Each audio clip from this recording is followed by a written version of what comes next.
The letter arrived on a Tuesday, which was the sort of day that offered no warning of its own destruction.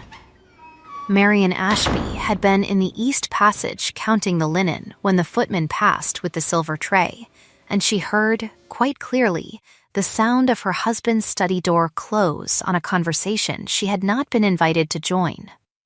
She did not think much of it. She had grown practiced at not thinking much of things.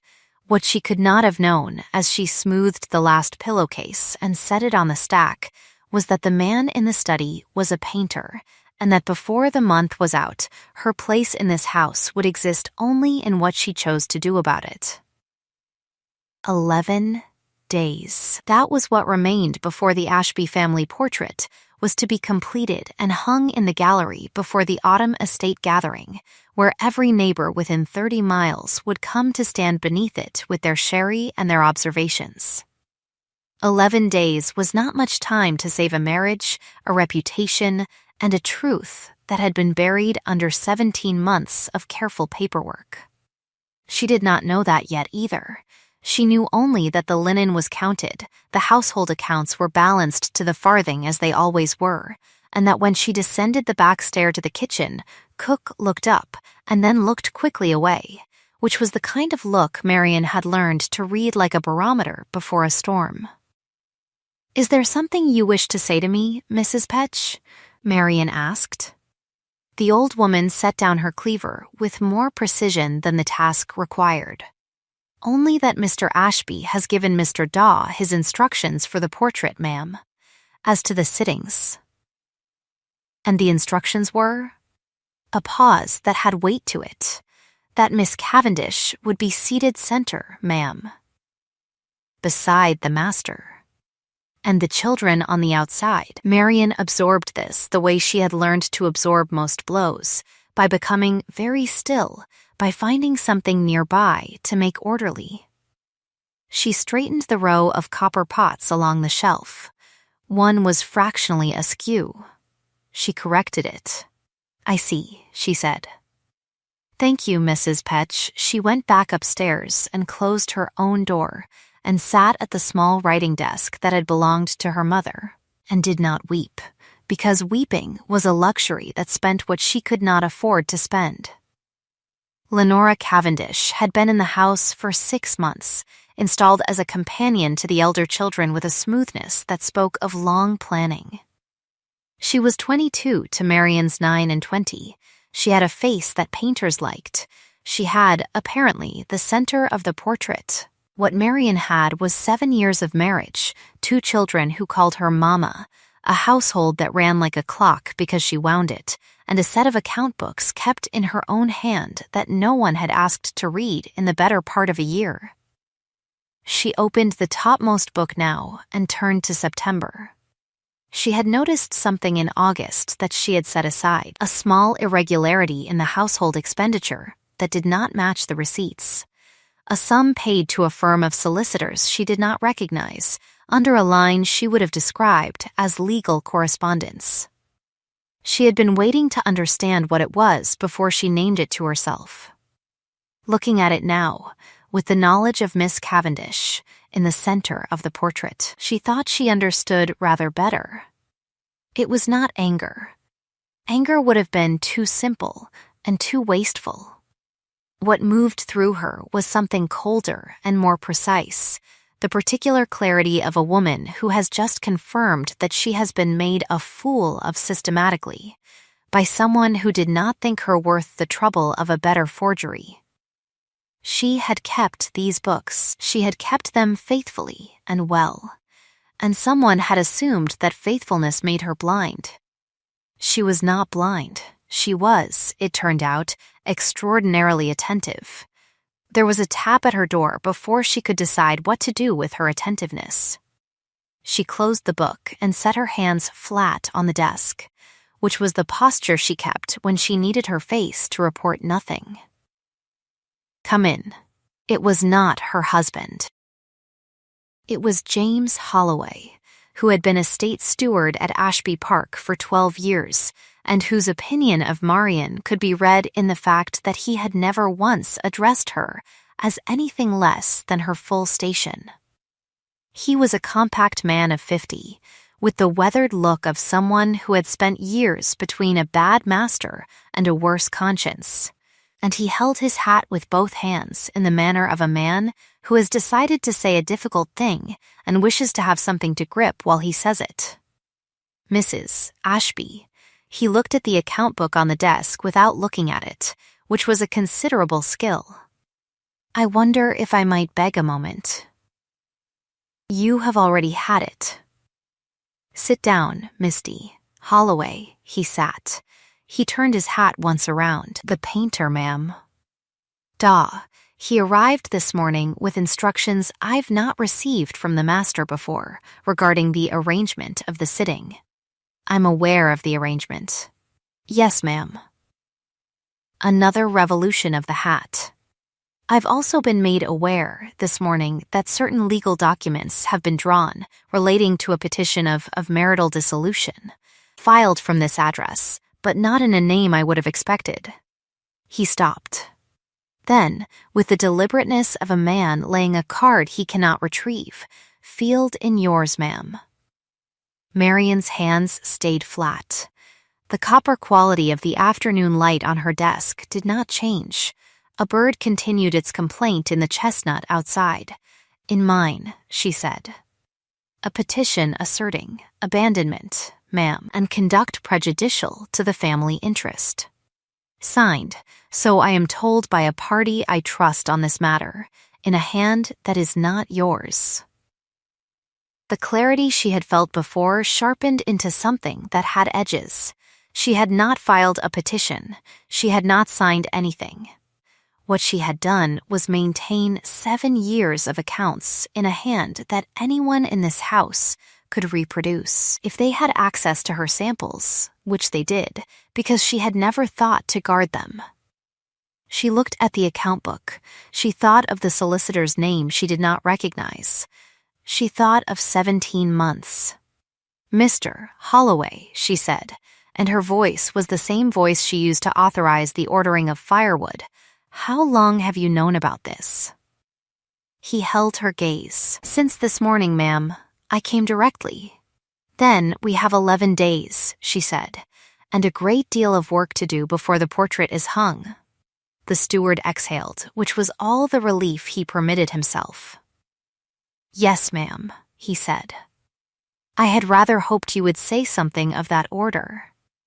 It was the year of the long summer, the kind that pressed on the Midlands like a hand and made tempers of glass, and Ashby Park had been crackling with it since June. Marian had come to the house as a practical bride, not a romantic one. Her father had been a solicitor of modest means, whose particular genius was for plant medicine, and she had inherited his eye for botanical evidence and his methodical patience, along with a working knowledge of account books that no finishing school had given her, and no one at Ashby Park had ever thought to value. She had made the house run. She had learned to be invisible, which in a house like this was simply survival. Gerald Ashby was not a cruel man in the manner of men who enjoyed cruelty. He was a man who found difficulty inconvenient and removed it by the most available means, and Marian had become a difficulty. She understood this without drama. She had perhaps been a difficulty since the end of the first year, when it became clear that her particular competences were administrative rather than ornamental, and that she was constitutionally unable to perform the agreeable blindness that would have made everyone comfortable. She saw things.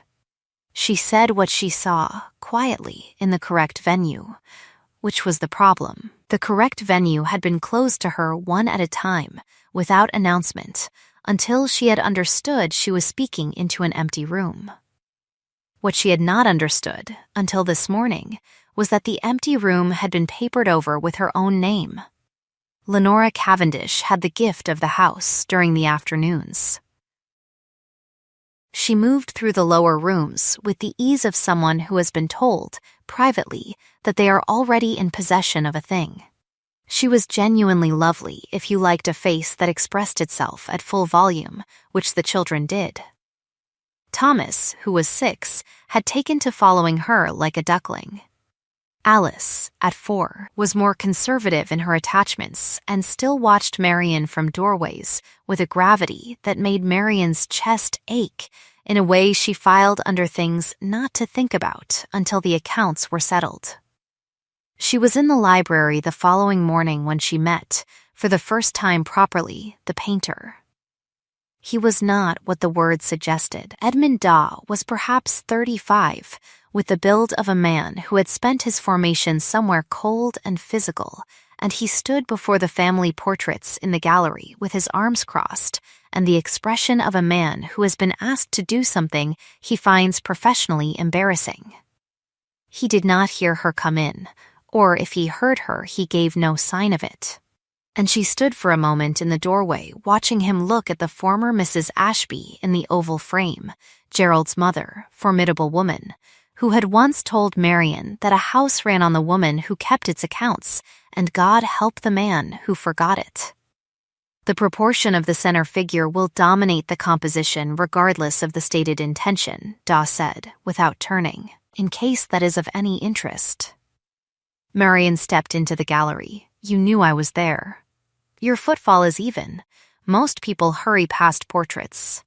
He turned and assessed her with the evaluating look of his profession, the look that was not personal but merely calibrating. You are Mrs. Ashby. I am. I was told you had removed from the house. She held his gaze without difficulty. I am standing in it. Something shifted in his face, barely. He had a still quality. This painter, the kind that came from watching rather than from coldness, and it was different enough from Gerald's studied indifference that she noticed the distinction. I was given a sitting schedule, he said, that does not include you. I know what schedule you were given. She looked at the portrait of Gerald's mother. The old woman in the painting looked back with the painted satisfaction of the accurately rendered. Mr. Daw, are you a man who cares about what he commits to permanent record? A long pause. The morning light came in flat and early through the east windows. I am, he said, a man who has refused commissions before. Good, Marian said. Then I should like to speak with you about this one. She did not tell him everything that morning. She told him enough, that the sitting schedule had been arranged without her knowledge or consent, that she was the legal wife of record in this house and expected to be treated accordingly, and that if he had professional reservations about the composition he had been assigned, she would welcome them in writing at his convenience. He listened in the manner of someone accustomed to hearing the things said beneath the things said. When she finished, he looked at the empty wall where the new portrait would hang, and then back at her. The children, he said. They are yours. They are. Then I will need a sitting from you. Tomorrow, if the light holds. He picked up his case. I was told, when I took the commission, that the estate was recently widowed. I see now that was imprecise. He said it without inflection, naming the lie as a fact, which was more damning than anger would have been.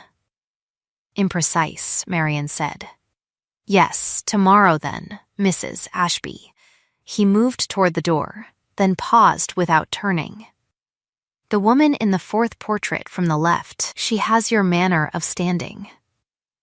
He left her alone with Gerald's ancestors, and the thin, sharp feeling of being correctly seen for the first time in longer than she could readily account for. She turned to the fourth portrait. It was a woman of perhaps 50, plain and composed, standing beside a desk with one hand resting on a stack of books, and she looked as though she had outlasted a great deal and intended to outlast more. Marian squared her own shoulders and went back to the accounts. Holloway had given her, that first morning, a name. Partridge, a clerk in the offices of the solicitor whose name she did not recognize, a firm called Hewson and Vale, with a brass plate on a street in the town that she had passed 100 times without occasion to enter. The clerk Partridge had a sister in the Ashby Park Dairy, which was how information traveled in the country, like water along the lines of least resistance. And what had come through the dairy was this: the petition had been drafted 7 weeks ago, had been signed and witnessed in that office, and the signing had been attended by Miss Cavendish and a Mr. Vane, who was Gerald's cousin and managed the estate accounts since the position had been quietly removed from Marian's oversight 8 months prior. Oliver Vane. She had always known he disliked her, in the specific way of men who resent a woman's competence as a personal affront. He was meticulous, handsome in a finished way, and spoke to her in a register of elaborate courtesy that contained no warmth whatsoever. He attended Sunday dinners at the park and always brought Gerald back from them in a worse humor than he had left. She had thought of him as a weather condition, unpleasant but not actionable. She had thought of him, in other words, with precisely the lack of attention he had counted on. It was Holloway who brought her the first solid piece. He set it on her desk on the 3rd morning, a single sheet, a copy of a household expenditure record from 6 months prior, in a hand that was very nearly hers. Very nearly. The 7s were wrong. Her 7s had a continental crossbar from her father's teaching. These did not. It was a small error, the kind you made when you were excellent at copying and had simply never seen the original's particularity. She had to look twice to see it herself. But she saw it. "The dairy girl will speak?" she asked Holloway. About what her brother told her, yes, not about the office. He folded his hands. "But there is the matter of what was used to produce the signature, ma'am. If the signature was produced in that office, there will have been a document carried there, a sample of your hand." "Yes," she said. She had been thinking about this. "The household accounts. A page or pages removed and returned. Or copied, photographed even. They have the equipment in the town now." She was quiet for a moment. "Mr. Holloway, the petition cites abandonment." "Yes, ma'am. I have not abandoned this house for a night in 7 years. I have the records of it. Every guest arrival, every tradesman's visit, every dinner party and household event, I am the record of this house." Holloway allowed himself a small and careful expression. "That had occurred to me as well, ma'am." 9 days remained. She used 3 of them doing what she had always done: running the house, keeping the books, being present in the rooms that required her presence. She let it be seen. She was not strategic about being seen. She was simply visible, consistently, as she had always been. And she let the house register it, because a house like this was its own archive, and she trusted it. The cook knew her movements. The footman knew her movements. The dairymaid knew her movements, and would remember them if asked in a venue that required it. On the 4th day, the sitting with Daw. The children were there, which made it both easier and harder. Thomas immediately assumed command of the room by standing on a footstool and declaring himself the center, which was such an accurate performance of the Ashby family tendency that Daw pressed his mouth flat to suppress a reaction. Alice arranged herself against Marian's side in her characteristic way, spine very straight, chin up, not touching but present, and looked at the painter with the assessment of a small person, deciding whether trust was warranted. "She's deciding about you," Marian told him. "I know." Daw did not look away from Alice. "I had a sister who considered things the same way." He said it without sentimentality, the way people mention the weather of a specific remembered day. Then he looked at Marian, positioning, adjusting, asking her to turn by degrees, and the professional observation returned. The calibrating look. "You are reading the room," he said. "Even now, who is in it, where they stand, what they feel." "Habit," she said. "Your husband does not." It was not a question. No, she held the position he had asked for. Gerald notices what presents itself to him. It is not a criticism. It is simply what is, and it is why certain things were arranged in the direction of his attention. Dahl looked at his canvas for a moment. Then, the sitting schedule I was given. The arrangements. Who arranged them, do you think? She had not intended to tell him more. But she thought of the corrected copper pot, of the account books, of the petition filed in her name. She thought of 11 days becoming 7. A cousin, she said. And a companion, together, I believe, though the companion may be less principal than she appears. And the petition. She was quiet. I have ears, Mrs. Ashby. Houses like this are built to carry sound. He mixed a color with the same absorbed attention he gave everything. I was at Hewson and Vale last winter for a commission from one of their partners. A Mr. Oliver Vane was in the office when I arrived and did not see me. He paused. He was authorizing a document with some care. Marian's hands were very still. Did you see the document? I saw the letterhead. I saw the amount on the page. He looked at her directly, which he had not done yet in the sitting. I have been thinking about it since this morning. I think I know what it was, and I think, if I am asked in a formal setting, I will remember with some precision. She held his gaze. The children were growing restless on their footstools. Thomas had begun conducting a private argument with an imaginary party. She said quietly, "Why?" He returned to his work. Because I was given a commission on false premises, because the composition I was asked to execute is a document, the same as any other, and I don't sign documents on false premises. A pause, the sound of a brush. And because, he said, more quietly, your daughter considers things carefully before she gives them her trust, and she has given you hers without reservation. That tells me something I find I cannot disregard. The light moved on the floor. Alice had found Marian's hand with her own small one and was holding it with the grave possessiveness of a 4-year-old who has made a decision.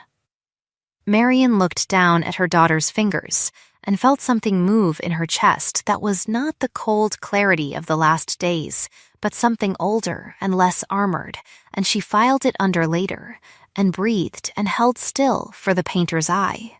7 days. 5. The portrait was taking shape, and Gerald had not come to see it, which was either confidence or avoidance, and both possibilities suited Marian equally. She had not confronted her husband. She had considered it and set it aside. Confrontation required an audience to be useful. Gerald in a private room was a man who found difficulty inconvenient and removed it, and she had been removed from enough rooms.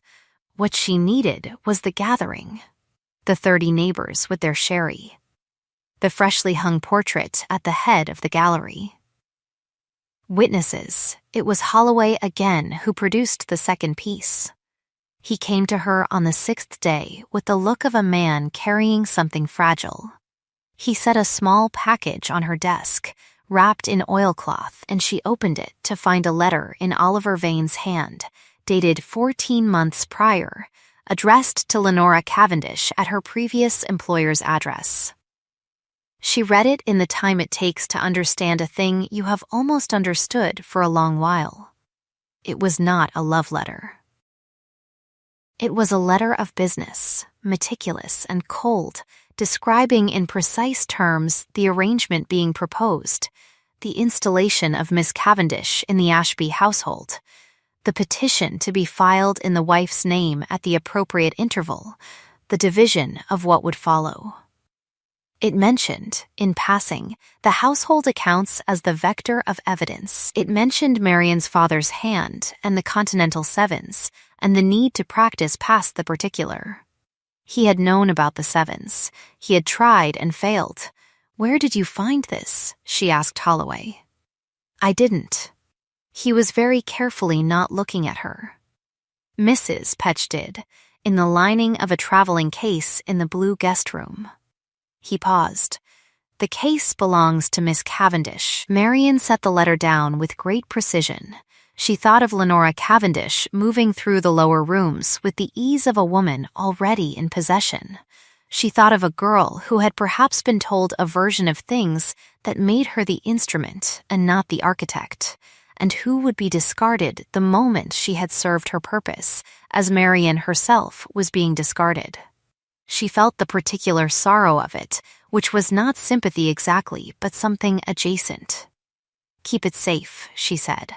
"I will want it in 3 days." Oliver Vane arrived on the 8th day, which was the day before the gathering, and she watched from the upper passage as he greeted Gerald in the hall below, with the warmth of a man who had done Gerald a service he was looking forward to having acknowledged.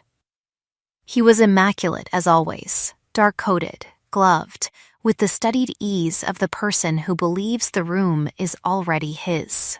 She watched his hands, which were the hands of a man who had forged her signature, and she thought of the letter in oilcloth on her desk, and she went back to her accounts. That evening, she did the last thing she had needed to do.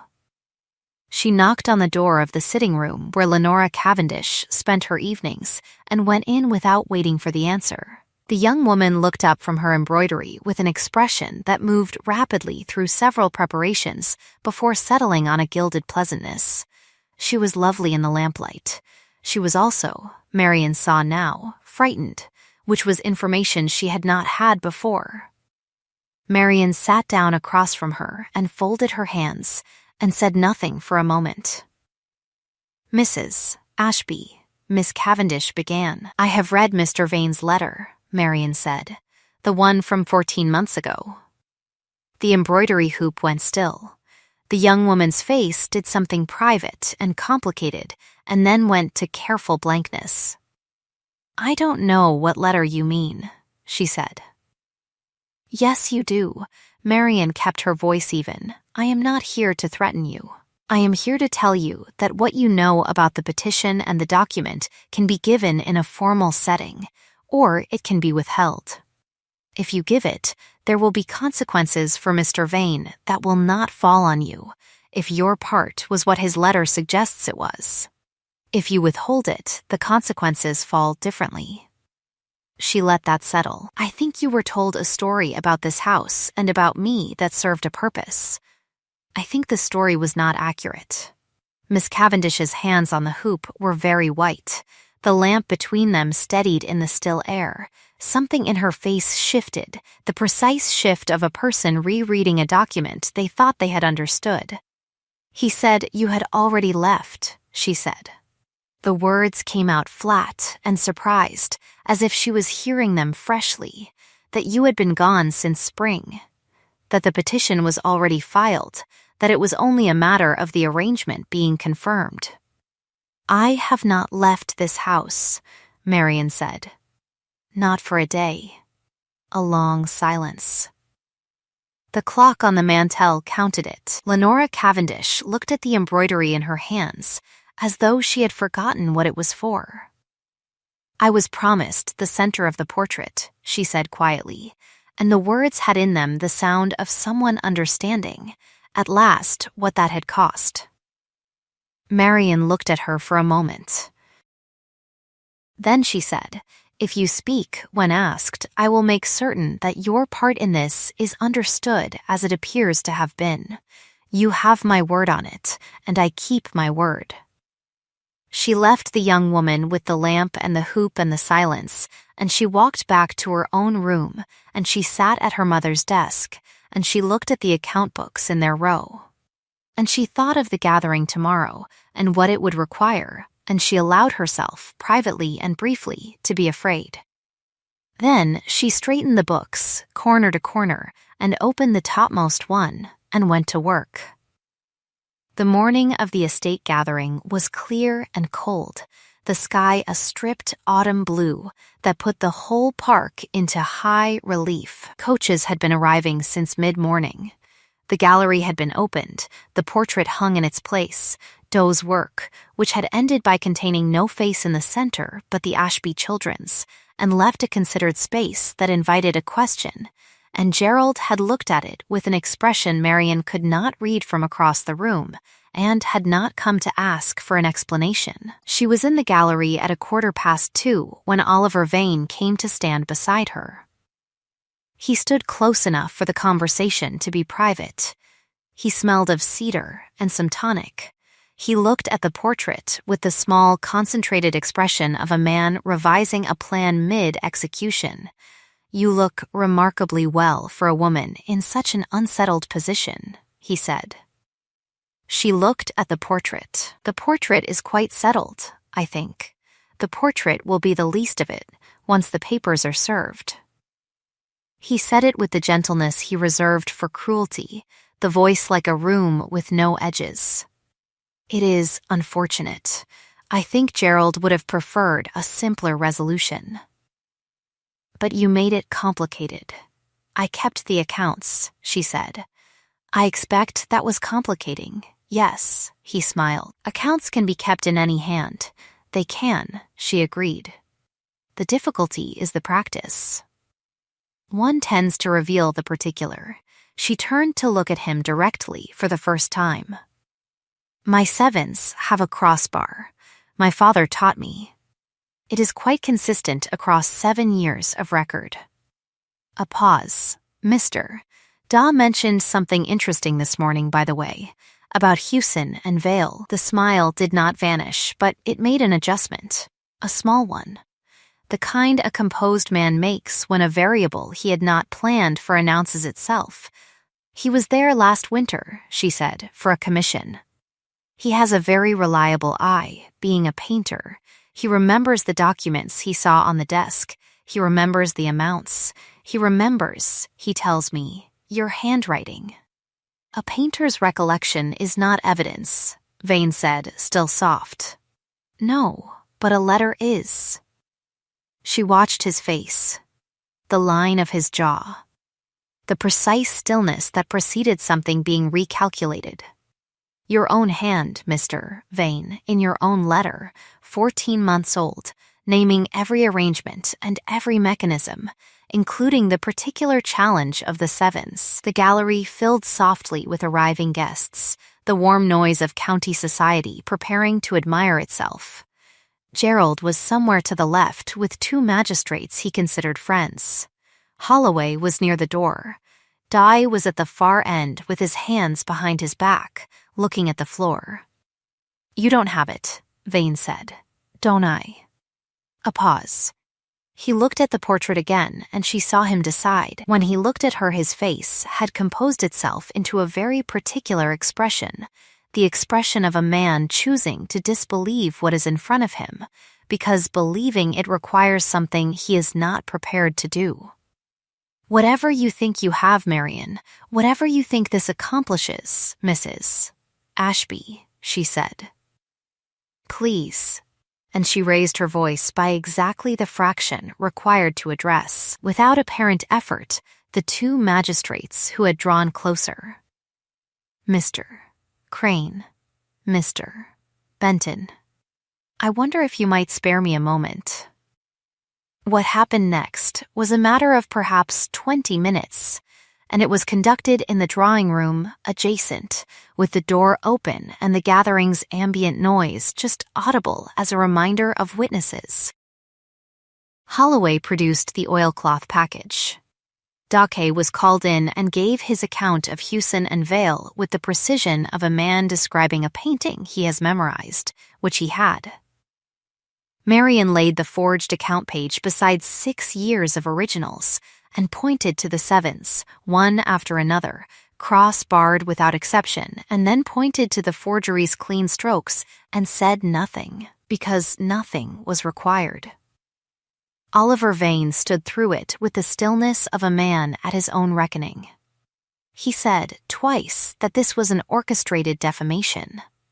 He looked at Gerald, who had been brought in at Holloway's quiet request, and now stood near the window with the expression of a man watching a house he thought was sound discover its own foundations. He looked at Lenora Cavendish, who had come in at some point and stood near the door and said, when Mr. Crane asked her directly whether the petition had been filed in her presence, yes, and I was told the wife had already gone.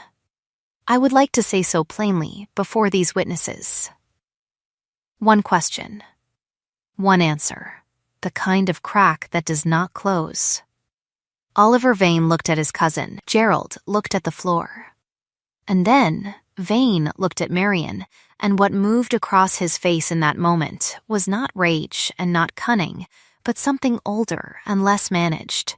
The face of a man who had spent 30 years in second place and built his entire architecture on the assumption that second place could be rectified, and who understood now that it could not, that the architecture was the problem, and that the problem was himself, and it lasted only a second before his composure returned, but she saw it. She had been reading faces for 7 years in this house. She felt, unexpectedly, sorry for him. Mr. Crane spoke to Gerald in a low voice for several minutes. Gerald listened with his chin down, and the particular look he had when convenience and conscience were conducting their usual negotiation. Marian waited. She was very good at waiting. In the end, it was Gerald who spoke to his cousin. He did it quietly, and with the decency she had always known he was capable of, and had been grieved to see him neglect. He said, Oliver would remove himself from the estate management, from the house, from the county, if it could be managed. There would be an allowance, a modest one, since she was watching, and he knew she was watching, and knew she was already calculating what modest meant. There would be no prosecution, no public naming, no letter to the professional societies. There would be silence in both directions, and Oliver would take it and be grateful, because the alternative was a solicitor's letter of a different kind than he had arranged for. Oliver Vane took it. He took it without grace at first, and then, at the door, with the quiet acceptance of a man who has run out of moves and knows it, and Marian saw him hesitate and then look back at her, and she said, "Because it was true, and because truth was all she had ever had in this house, I hope you find a place you can manage without this kind of arithmetic, Mr. Vane." She meant it. He saw that she meant it. He left. Miss Cavendish was another matter, and Marian went to her herself that evening, after the guests had gone and the house had settled back into its particular quiet. The young woman was in the sitting room again, the lamp in the same place, but the embroidery had been set aside, and she sat with her hands in her lap like someone who has recently put down a heavy object. Marian sat across from her again. "You will want to know what becomes of you," she said. "I would not blame you," Miss Cavendish said, "for any outcome you chose." "I know you wouldn't." Marian looked at her. "You have a sister in Bath, I believe, a teacher." The young woman looked up. "I have been in correspondence with the Whitmore School there for some time about a position in household management. I think you are perhaps better suited to it than to what you were asked to do here." A pause. "It is not a grand life. But it is yours, which this was not." Miss Cavendish looked at her hands for a long moment. Then she looked up, and her eyes were bright with something she was clearly determined not to allow to proceed further, and she said, with the careful dignity of someone relearning it, "You are very generous." "I am practical," Marian said. Generosity is a word people use when they are surprised that a cost was not extracted. She stood. "Sleep well, Miss Cavendish. The position will be there when you are ready for it." She found Gerald in the study, as she had known she would. He stood by the fire with a glass he had not drunk, and the look of a man who had been thinking for several hours about how to begin a conversation that his nature was ill-equipped to begin. "Marian," he said. "Gerald," she sat in the chair by the window, not the suppliant's chair near the door, but the one she had always used when they discussed the household, the chair that faced him as an equal. "You needn't explain yourself. I understand what happened well enough. I'm not sure you do." He set the glass down. He looked tired in a way she had not seen before. The tiredness of a man who has had the architecture of a comfortable self-deception removed in an afternoon. He said you wished to go. He showed me letters. I thought. I allowed myself to think they were yours. You allowed yourself, she said, not cruelly, precisely. He absorbed that. Yes, the children, she said. Whatever else is discussed, the children are not a negotiation. No, he said it without hesitation, which was the first thing he had done without hesitation in some time, and she marked it. No, they are not. He was quiet for a moment. Marian, I am sensible of what has been done in this house and what I permitted by not looking. She thought of 7 years of accounts. She thought of the forged sevens, the careful practice, the one thing that had been wrong. She thought of Alice's hand in hers at the sitting and the portrait on the wall with its considered space. She thought of costs. I will tell you, she said, what I require going forward. And you will listen, because I have carried this house for 7 years in silence, and I do not intend to do so again.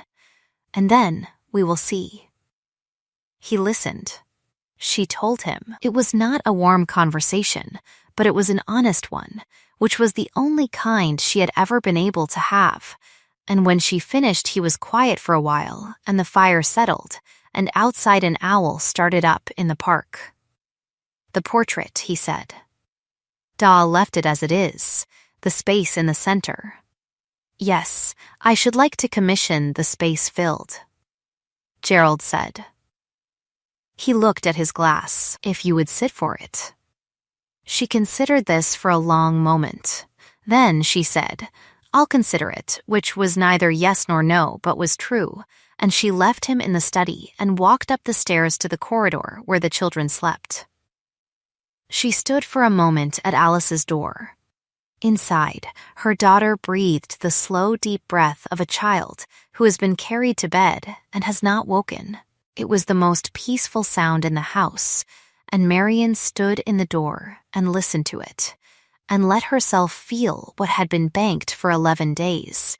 Not triumph, nothing so simple as that, but something more like the quietness after a long account has been correctly rendered, every column entered, every sum proved. The book closed with the knowledge that it would bear examination. She went to bed. She slept. The following spring arrived without particular announcement, as springs do. First the snowdrops along the kitchen passage, then a morning when the air came through the east window with warmth behind it instead of simply the absence of cold, and Marian sitting at her mother's desk with the first quarter's accounts open before her. Heard a sound in the corridor and looked up to find Daw standing in the doorway. He had come to hang the completed portrait. The center was filled now, not grandly, not as a statement, just correctly, which was its own kind of statement. She had sat for it in February on 3 mornings when the light was good, and Alice had insisted on being present for all 3, and had spent the time conducting a comprehensive assessment of the painter's supply case, which Daw had permitted with the patience of a man who had decided some people were worth the trouble.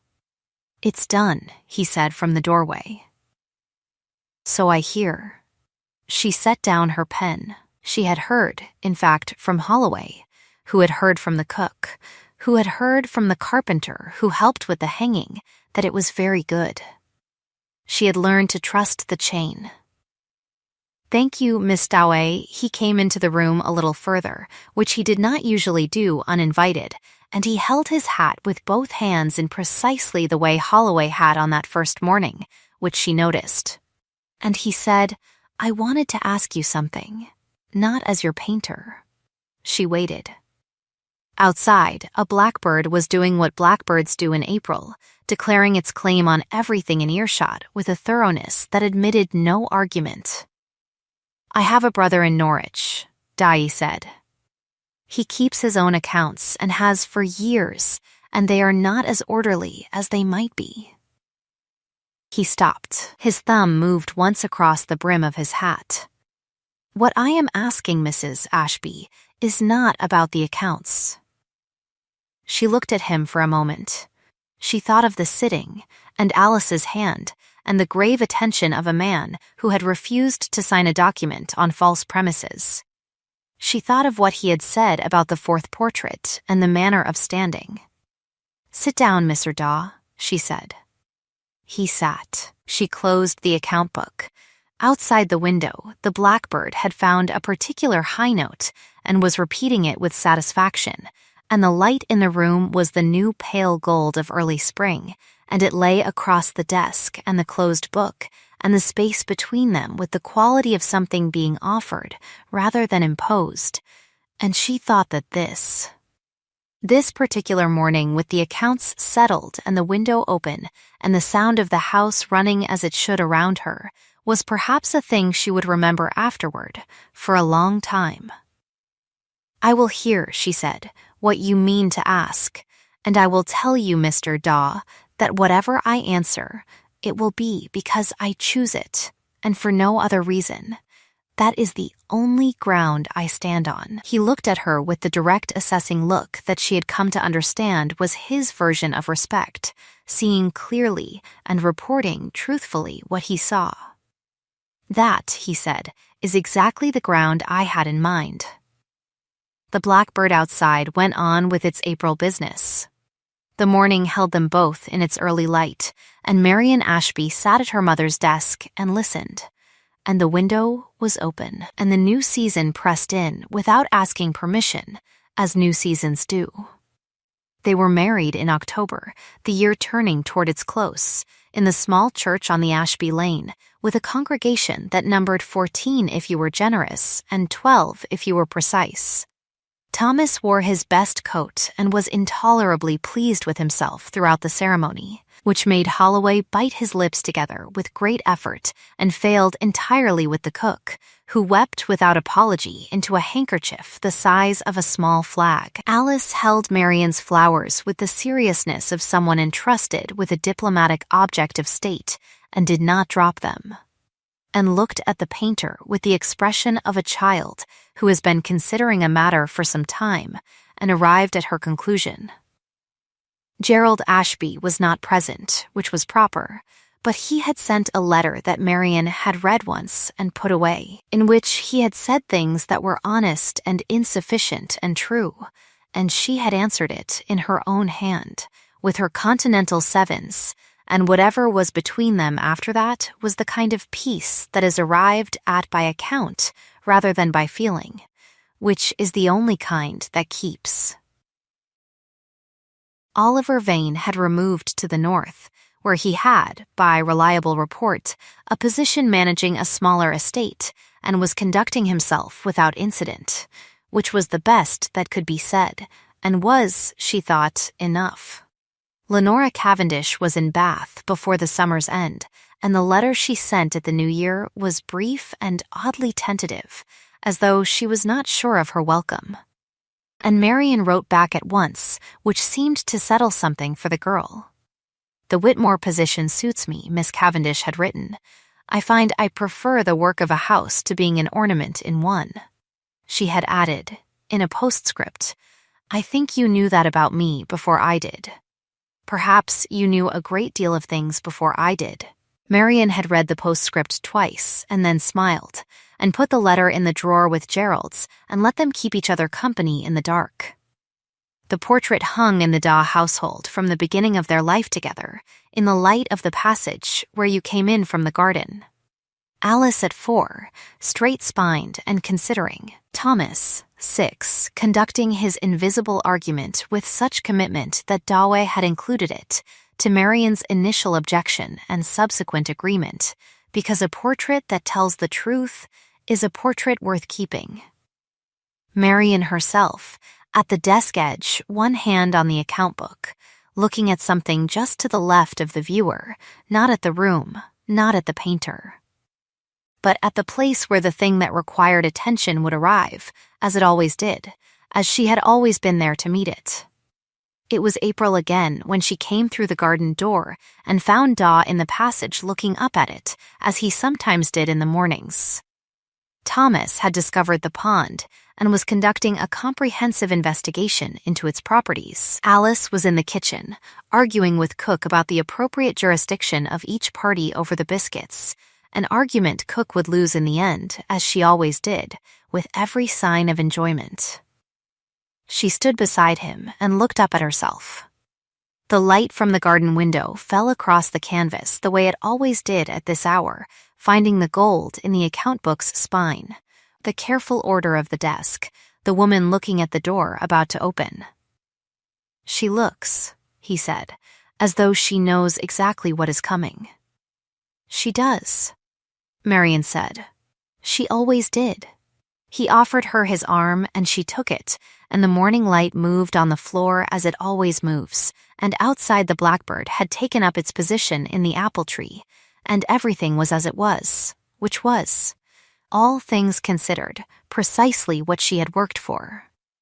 If this story warmed you, the careful woman who kept her accounts and her word when everything else was taken from her, then you know what I mean when I say this fire is always lit, and the chair beside it is yours whenever you want it. Stay, if you like. There are more stories here, as long as the evenings hold. I'd love to know, what was the moment you knew for her? The sevens, the sitting, the letter in the oilcloth? Tell me in the comments. I read every word. And if you want to keep your place by this fire, there's a small thing you can do before you go to make sure the next story finds you. Sleep well and be faithful to the things that bear examination.